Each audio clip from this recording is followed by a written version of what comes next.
Ya. Me gustaría contar un poco la experiencia que hemos hecho en Magisterio de San Sebastián sobre desempoderamiento educativo.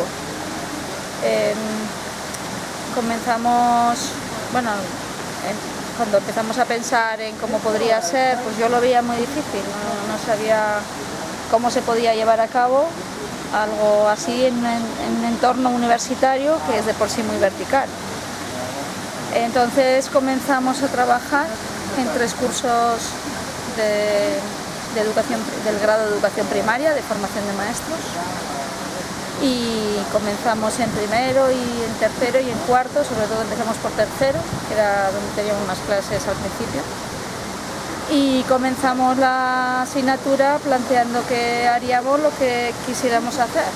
Partíamos de que no íbamos a tener ningún programa de la asignatura y que no íbamos a definir ya lo que había que hacer para la asignatura, y que es una forma de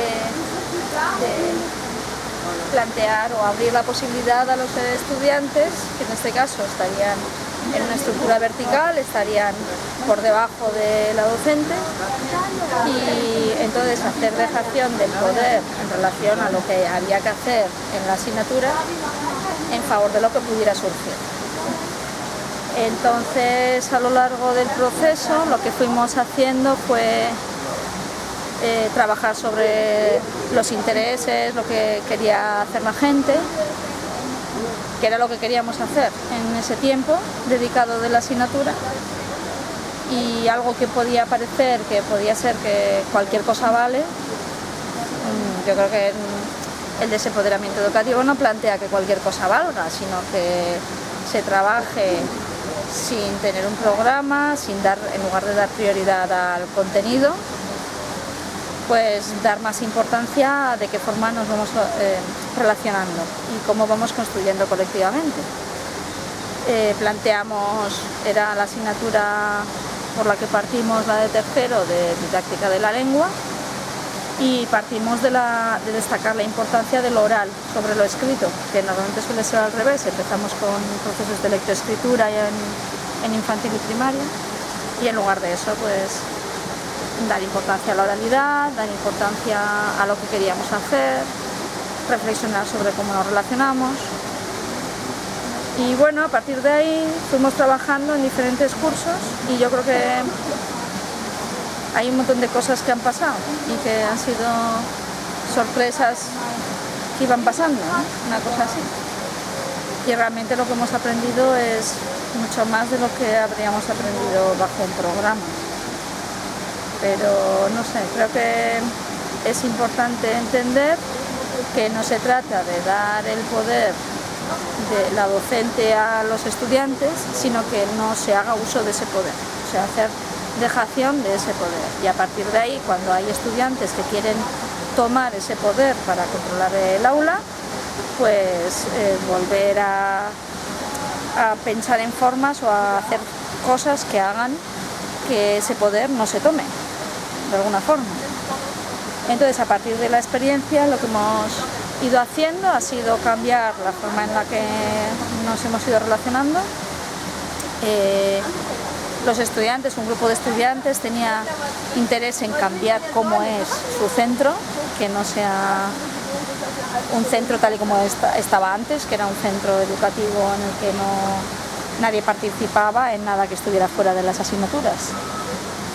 Entonces, a partir de ahí vieron que querían cambiar el aspecto del centro, fueron hablando con la gente, empezaron a pasar cosas que no habían pasado nunca, como que estudiantes de diferentes cursos se fueran interrelacionando.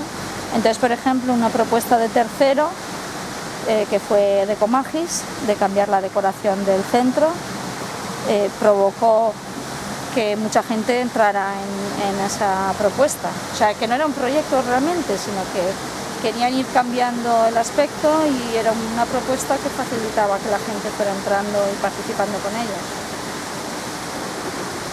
¿Cómo trabajamos? Pues que cada sesión en la que nos juntábamos, todo el mundo tenía que tener forma de entrar de participar, que nadie tuviera que estar fuera porque no había venido a las clases anteriores, o que nadie quedara fuera porque no estaban sus compañeros de grupo, sino que siempre hubiera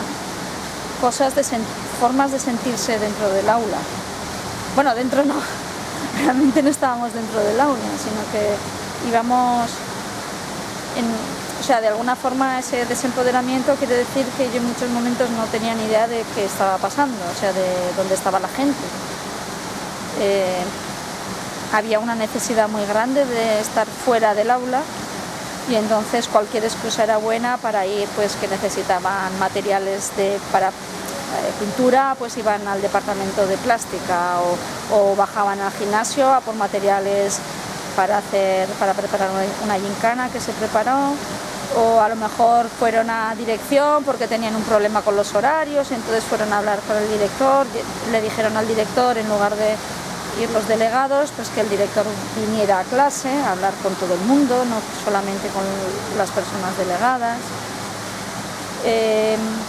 Los avances, las cosas que iban pasando y todos los debates que íbamos teniendo en tercero, que fueron los que empezaron un poco el proceso, los íbamos llevando a cuarto curso, por ejemplo, y a primer curso, y donde también se iban alimentando esos debates, y lo que pasaba en los otros cursos también lo llevábamos a ese curso.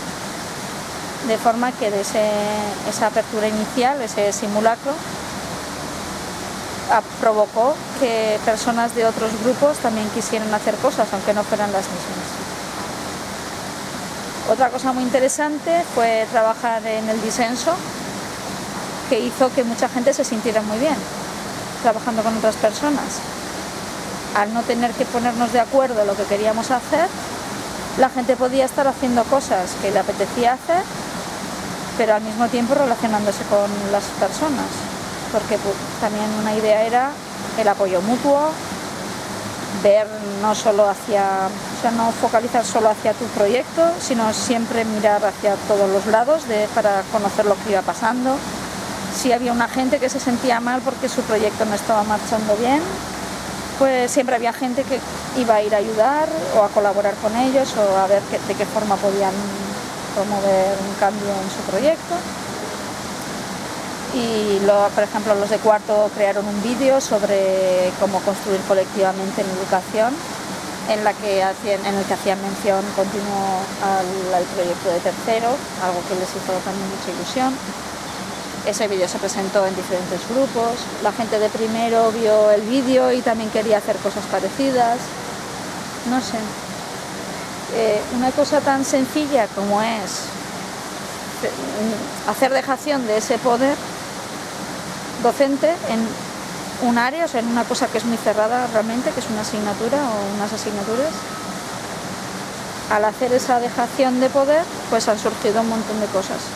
Y ese surgir un montón de cosas ha hecho que haya un movimiento que no es un movimiento específico, que nadie puede saber realmente lo que está pasando porque nadie lo sabe. Nadie de los que estamos tampoco lo sabemos porque surgen un montón de cosas al mismo tiempo. Y eso también ha sido algo que es muy bonito, empezar a que haya, más que un movimiento, ha permitido que haya vida, ¿no? Algo así, algo que es indeterminado, que es algo difuso de alguna forma. Y eso yo creo que es algo que es un principio y que es algo que es muy bonito. ¿Ves? Más o menos.